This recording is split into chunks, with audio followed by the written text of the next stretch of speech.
حضرت سیدنا صدیق اکبر افضل الخلق بعد الرسل، ابو بکر فی الجنہ و عمر فی الجنہ و عثمان فی الجنہ و علی فی الجنہ و طلحہ فی الجنہ و الزبیر فی الجنہ و عبد الرحمن بن عوف فی الجنہ و سعد بن ابی وقاص فی الجنہ و سعید بن زید فی الجنہ و ابو عبیدہ بن الجراح فی الجنہ۔ ارفع من امتی بامتی ابو بکر، فرمایا میری امت میں سب سے میری امت کے لیے جو رحیم کریم ہے، میری امت کے لیے نرم دل ہے، وہ ابو بکر ہیں۔ واشدہم فی الاسلام عمر، جڑا سب تو ڈاڈا ہے اسلام وچ عمر۔ ہاں جی، یہ تو گلاں کوئی لاکھ واری صدیق اکبر نو کوئی بھونکے او دے بھونکن نال، سورج نو کوئی بھونکن نال کوئی سورج دی شان کم ہو جاندی۔ سورج جے چڑھیا ہوئے تے تھلوں کوئی کتا بھوں بھوں کرے تے سورج دی روشنی جو کوئی فرق آ جانا ہے۔ 14ویں چاند جے چڑھیا ہوئے تے تھلوں کتا ٹاؤں ٹاؤں کرے تے او دی روشنی تو انجی ہونی، او دے ٹاؤں ٹاؤں کرنا، او دے ہوتے تے آپے دے لعنت پینی، روشنی او دی وچ چل رہا تے نال ٹاؤں ٹاؤں کرنا۔ اس واسطے لا یجتمع حب ہؤلاء الاربعۃ فی قلب منافق ابی بکر و عمر و عثمان و علی۔ حضور نے فرمایا نا چار شیراں دی تے میرے غلاماں دی محبت کسے منافق دے دل وچ نہیں آ سکتی، او ابو بکر و عمر و عثمان علی۔ سیدنا صدیق اکبر فرمایا کرتے سن، فرمایا جنہ راواں تے چل کے اسی عزتاں پائیاں۔ واہ واہ واہ، او کیڑیاں عزتاں؟ کیوں جی او کیڑیاں عزتاں جنہ صدیق اکبر جنہ راواں تے چل کے پائیاں؟ کیوں جی میں ذرا تھوڑی جی پڑھ دیواں تاکہ اے بخاری شریف 8 جگہ چ حدیث موجود ہے۔ امام بخاری مختلف عنوانہ دے تحت اس نو لے آئے، پڑھ دیں میں جی۔ قال حدثنا عبداللہ ابن یوسف قال اخبرنا مالک عن ابی حازم ابن دیران عن سہل ابن سعد الساعدی ان رسول اللہ صلی اللہ تعالی علیہ وسلم ذهب الى بنی عمرو بن عوف ليصلح بینہم فحانت الصلاة فجاء المؤذن الى ابی بکر فقال تصلی للناس فاقیم قال نعم فصلى ابو بکر فجاء رسول اللہ صلی اللہ تعالی علیہ وسلم والناس في الصلاة فتخلص حتى وقف في الصف فصفق الناس وكان ابو بکر لا يلتفت في صلاته فلما اكثر الناس التصفيق التفت فرأى رسول الله صلى الله تعالى عليه وسلم فاشار الیہ رسول اللہ صلی اللہ تعالی علیہ وسلم ان امکث مکانک فرفع ابو بکر رضی اللہ تعالی عنہ یدہ فحمد اللہ علی ما امرہ به رسول اللہ صلی اللہ تعالی علیہ وسلم من ذلك ثم استاخر ابو بکر حتى استوى في الصف وتقدم رسول اللہ صلی اللہ تعالی علیہ وسلم فصلى فلما انصرف قال یا ابا بکر ما منعك ان تثبت اذ امرتك فقال ابو بکر ما كان لابن ابي قحافة ان يصلي بين يدي رسول الله صلى الله تعالى عليه وسلم قال اخبرنا قال حدثنا عبد الله بن يوسف قال اخبرنا مالك عن ابي حازم بن دينار عن سهل بن سعد الساعدي۔ اے سند حدیث دی امام بخاری کہندے ہیں میں نو بیان کیتی ہے حدیث میرے استاد عبداللہ بن یوسف نے تے انہاں نو بیان کیتی مالک نے تے انہاں نو بیان کیتی ابو حازم بن دینار نے تے انہاں نو بیان کیتی صحابی رسول حضرت سہل بن سعد ساعدی نے۔ کی بیان کیتی سنو ذرا، یہ وہ راستے ہیں جن میں صدیق اکبر فرمایا جنہاں راستے تے چل کے اساں عزتاں پائیاں، قیامت تک امت انہاں راستے تے چل کے عزت پا سکتی، دائیں بائیں ہوئے گی تے ذلیل ہی ہوئے گی۔ اے وہ راستے ہیں۔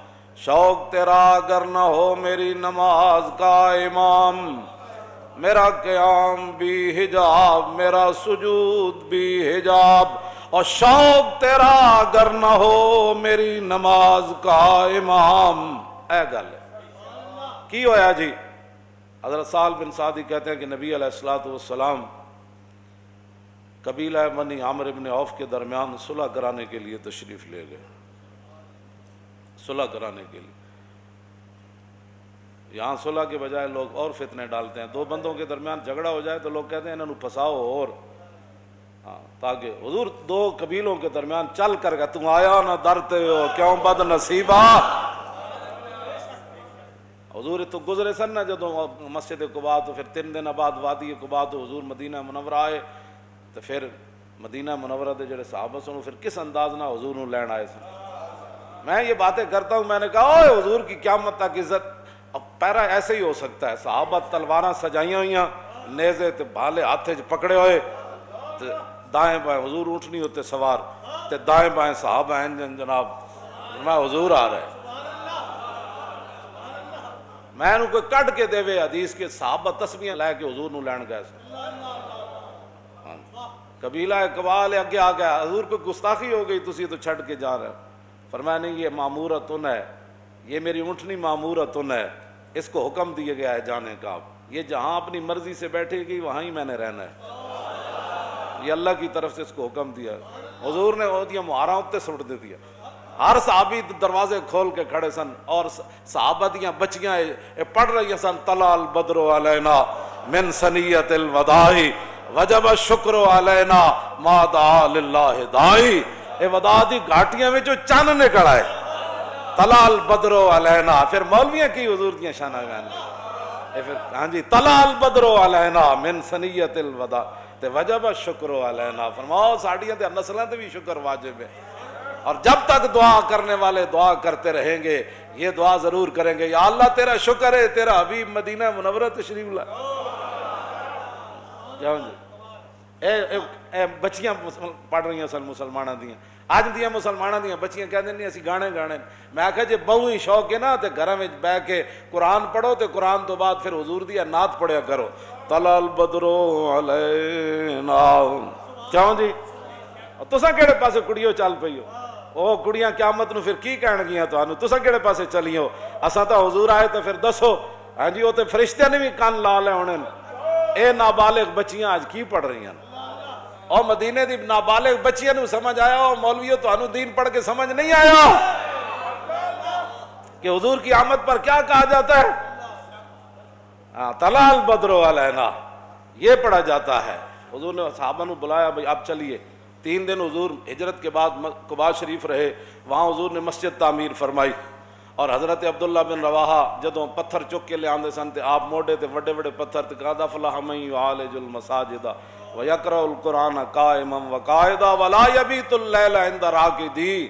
پھر ساڑھے سیرت نگارہ نے لکھا کہ جدوں نے شعر پڑھے نا, پھر رسول اللہ اپنی زبان اقدس تے حضور بھی یہ شعر دہراندے سن. تم کہتے ہو کہ امریکہ کی غلامی کر کے تم کامیاب ہو جاؤ گے, تم کہتے ہو کہ حضور نبی علیہ السلام کی عزت کے ساتھ غداری کر کے تم کامیاب ہو جاؤ گے, تم عورتیں مسجدوں کے محراب کے اندر نچا کر دنیا کے اندر عزت پا جاؤ گے, اور تم قرآن و حدیث نصاب سے نکال کر دنیا کے اندر فلاح پا جاؤ گے.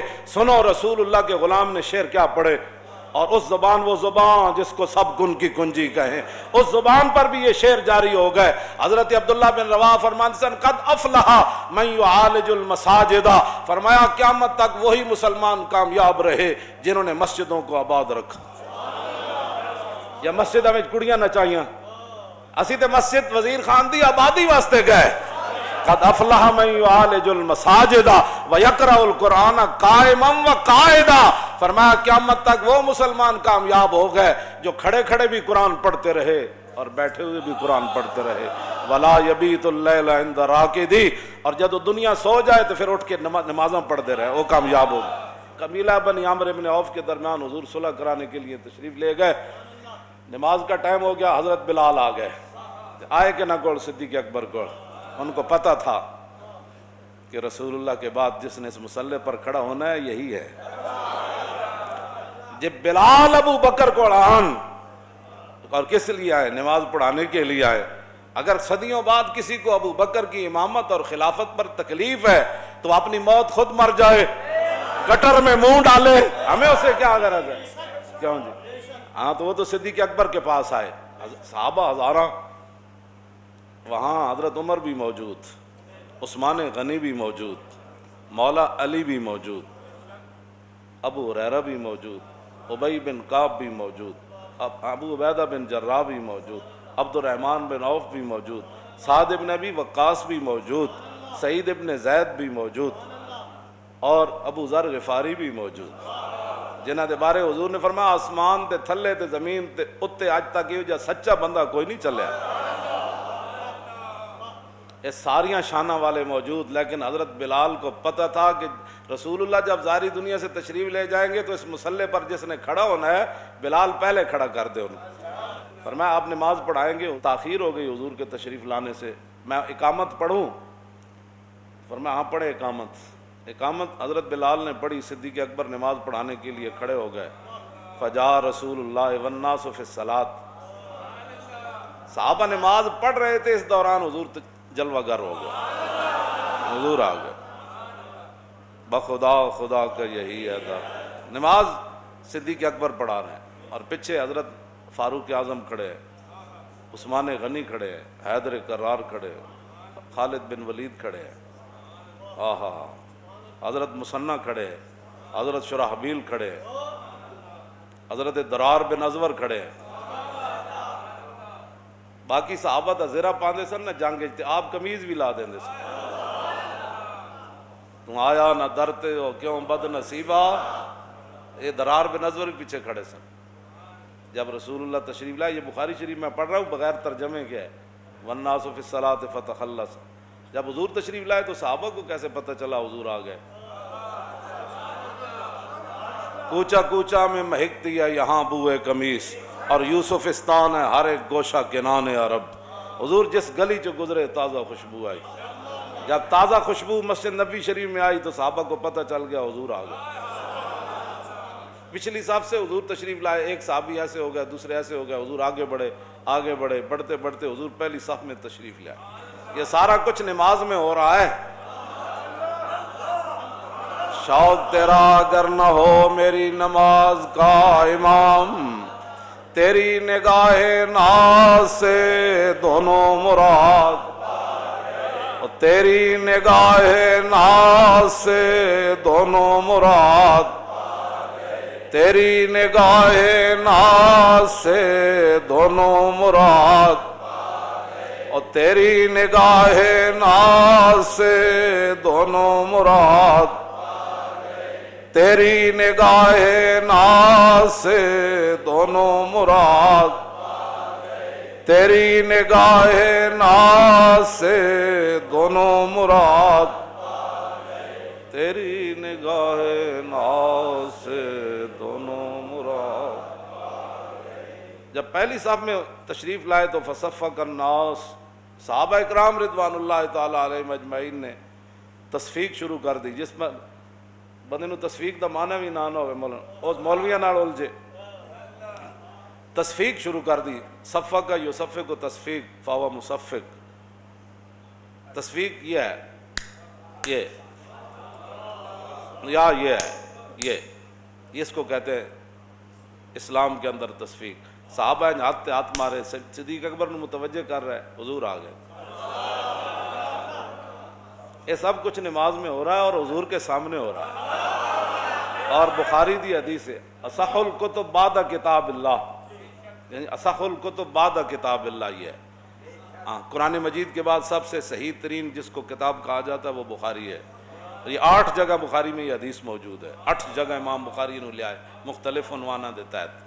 اے نال اور صفحے بھی لکھے ہیں، فلانے صفحے ہوتے حدیث. کیوں جی؟ حضور جب پہلی وہ تصفیق بلند ہوئی نا مسجد میں، ایسے آواز بلند ہوئی. یہ سارا کچھ نماز میں ہو رہا ہے اور افضل الخلق آگے کھڑے ہیں اور امام الانبیاء صلح کروا کے تشریف لے آئے. وکان ابو بکر لا یلتفت. صدیق اکبر کی توجہ نہ ہوئی. فلما اکثر الناس التصفیق التفت. جب وہ آواز زیادہ بلند ہوئی تو صدیق اکبر نے ان آنکھوں کے کونوں سے پیچھے دیکھا، پیچھے کیا ہو رہا ہے. اسی طرح جب التفتا، جب صدیق اکبر نے پیچھے توجہ کی تو فرآ رسول اللہ. نماز کے اندر پیچھے توجہ تک مطلب ہی کوئی نہیں پڑتا. پیچھے ہاں جی توجہ کی تو حضور کو دیکھا. اللہ فاشار الیہ رسول اللہ. صدیق اکبر انہی پاؤں پر پیچھے ہٹنے لگے. یہ سارا کچھ نماز میں ہو رہا ہے. شوق تیرا اگر نہ ہو میری نماز کا امام، بس اتنی بات. یہ سارا کچھ نماز میں ہو رہا ہے. اور جب پیچھے ہٹنے لگے تو فاشار الیہ رسول اللہ، نبی علیہ السلام نے انہیں اشارہ فرمایا انم کس مکانہ کا، فرمایا ابو بکر کھڑے رہیں اپنے مصلی پر نماز پڑھائے۔ اگلا منظر کے فرفع ابو بکر یدیہ، سیدنا صدیق اکبر نے اپنے دونوں ہاتھ اٹھا دیے، فحمد اللہ علی ما امرہ بہ رسول اللہ من ذالک، ہاتھ اٹھا کر کہنے لگے یا اللہ تیرا شکر ہے، تیرے حبیب نے اتنا تو فرمایا میرے مصلی پر کھڑے،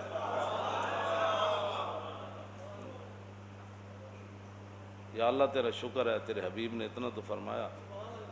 رسول اللہ فرمایا ابو بکر میرے مصلی پر کھڑے رہیں، اگر کسی کو 1400 سال کے بعد ناراضگی ہے تو وہ حضور سے بات کرے، اگر کسی کو صدیق اکبر کے مصلی پر کھڑا ہونے پر ناراضگی ہے تو وہ صدیق اکبر سے بات مت کرے، وہ رسول اللہ سے کرے۔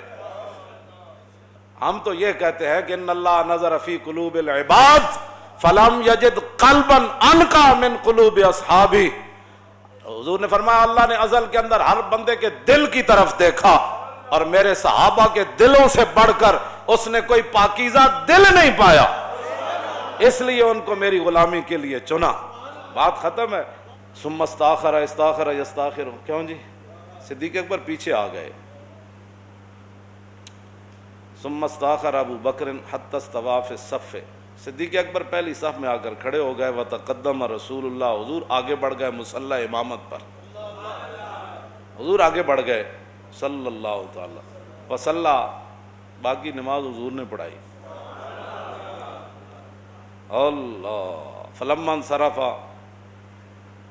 جب حضور نے نماز مکمل کر لی تو قال یا ابا بکر ما منعک ان تثبت اذ امرتک، فرمایا ابو بکر جب میں نے کہا تھا کہ کھڑے رہو پھر پیچھے کیوں آئے؟ شوق تیرا اگر نہ ہو، وہ جانتے تھے، انہوں نے جو حضور کی عظمت اپنے ذہنوں میں بٹھا لی تھی نا، ان کو کبھی کوئی اور خیال ہی نہیں آیا کبھی۔ یہ تو گند جب ذہن میں ہو تو کیوں ایسے تھا تو پھر یہ ایسے کیوں ہوا، تو پھر ایسے تھا تو پھر ایسے کیوں ہوا، ساری زندگی حضور نے اسی لیے تو فرمایا کہ جس کو ساری زندگی میرے بارے میں شک رہا قبر میں وہ مجھے نہیں پہچان سکے۔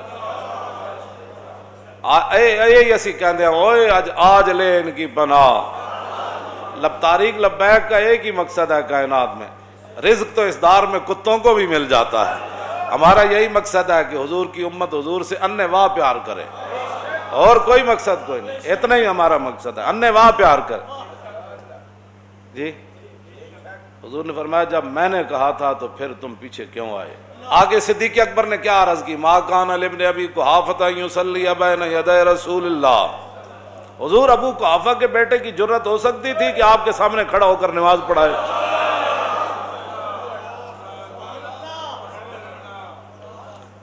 بس اتنی بات ہے، رہے گا یوں ہی ان کا